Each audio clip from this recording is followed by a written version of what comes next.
Volvemos, y en este caso porque hemos invitado nosotros al licenciado Hugo Agüero, que él es psicólogo, pero además también es quien está llevando adelante una maestría en ciencias sociales, y queremos hablar sobre el tema protestas sociales puntualmente, porque ¿qué es lo que está sucediendo? Que hay tantos descontentos. Recordemos además algunas declaraciones del presidente de la minería, de la Cámara de Minería, el señor Carlos Ramos, que decía: el sector de los docentes perdió la solidaridad de los trabajadores. Hemos visto todo lo que ha pasado hasta acá con este tema y aún continúan los cortes y hay molestia de todos los lados, ¿no? Tanto del que reclama como aquel que quiere trabajar y circular libremente. Doctor, ¿cómo le va? Bienvenido. Muy bien, muchas gracias. Un saludo cordial a usted y a los amigos. Por favor, doctor en Ciencias Sociales, digo bien. Doctor en Ciencias Sociales, máster en Educación Superior, licenciado en Psicología. Así es. Bueno, ¿qué podemos analizar de todo lo que está sucediendo? Lo que históricamente pasa siempre, nuestra cultura no tiene la capacidad de poder predecir estos acontecimientos. Si sabemos que va a subir la nafta, si sabemos que de repente hay una inflación, entonces es predecible que la sociedad toda reaccione de esta manera.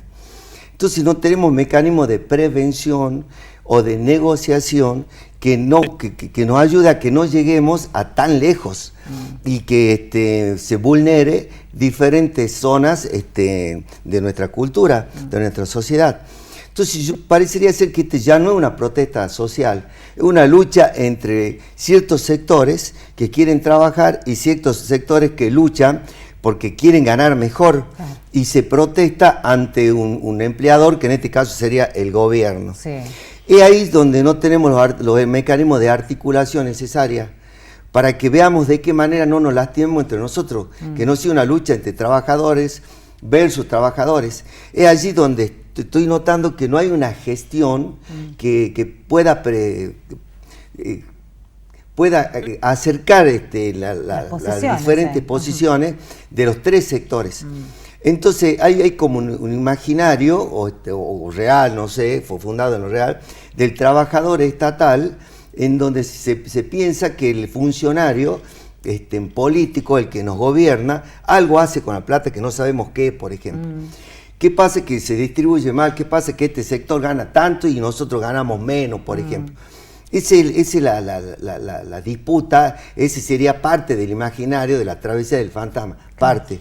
Y es allí donde nos empezamos a pelearnos entre nosotros. Claro. Bueno, y hoy vemos la queja, por ejemplo, de aquel que quiere trabajar. Hoy corte de Ruta 51, que permanece con los autoconvocados. Allí mucho tiempo que ya llevan adelante este corte y que generan muchas complicaciones, hasta económicas, obviamente. Las mineras, el trabajador de acá, el que presta el servicio, no puede circular, por lo tanto no cobra. La gente que vive en la quebrada, que tiene que caminar largas horas para llegar hasta el poblado más cercano, que es Quijano en este caso. Bueno, y el reclamo de la gente y estas posiciones encontradas entre los mismos ciudadanos. Lamentable, ¿no?, que se den estos hechos.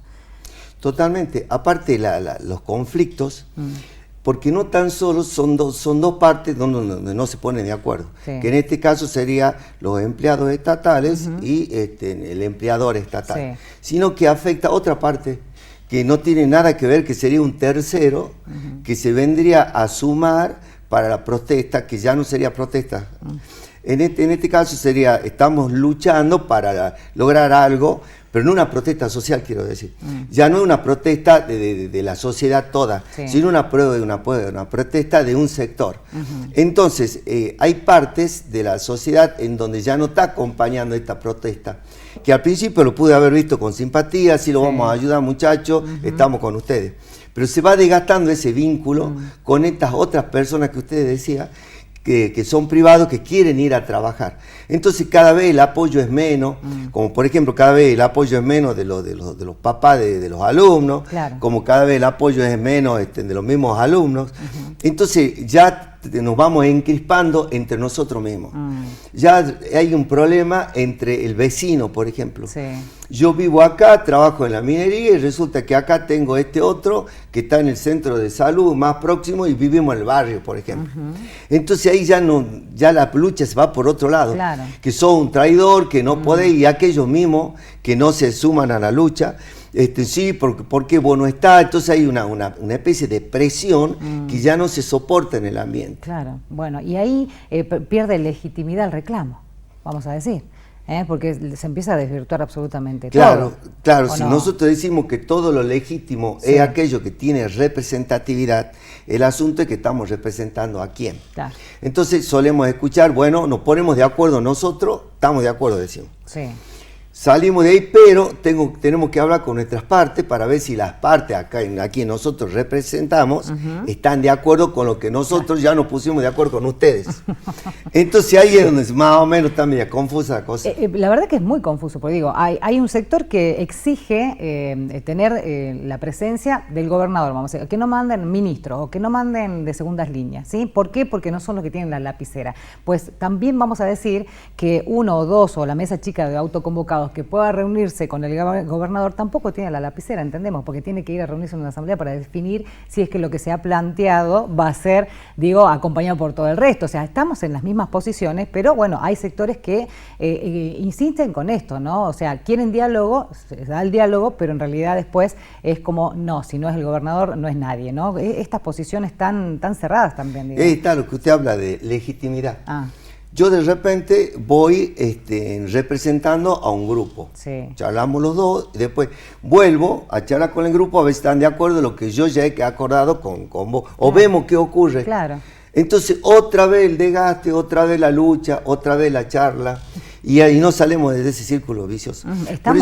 Por eso yo decía que estaría bueno que se encuentre, que se junten los antropólogos, los sociólogos, los psicólogos sociales, un equipo, para ver de qué manera se puede prevenir esta cosa que ya sabemos que viene así. Ya sabemos que va a subir la nafta, ya sabemos que va a haber inflación, entonces no tenemos mecanismo para poder prevenir estos hechos. ¿Y de qué manera un antropólogo podría, por ejemplo, prevenir esto, ¿no? ¿Qué es lo que se podría aportar? Conociendo nuestra cultura, conociendo las diferentes variables que las componen y básicamente viendo cómo reaccionamos nosotros. Ahí estaríamos la parte de la ciencia de la conducta, como por ejemplo la psicología. Claro. Entonces desde ese lugar veríamos nosotros, o sea, esto que ya es predecible, de qué manera poderlo mitigar, amortiguar y ir negociando, sabiendo ya que iba a pasar estas cosas. Claro. Y cada vez peor.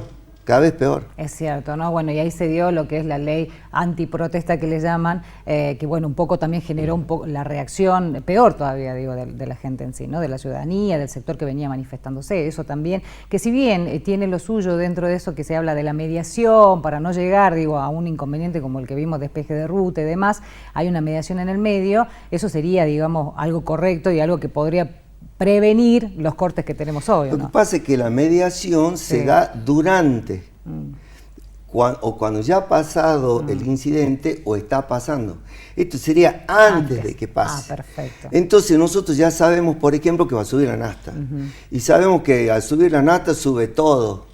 Entonces tendríamos que ver de qué manera en la junta negociadora de las diferentes partes nos podríamos poner de acuerdo para ver de qué manera va a llegar nuestros dineros legítimos de nuestros trabajos para que no ocurra esto.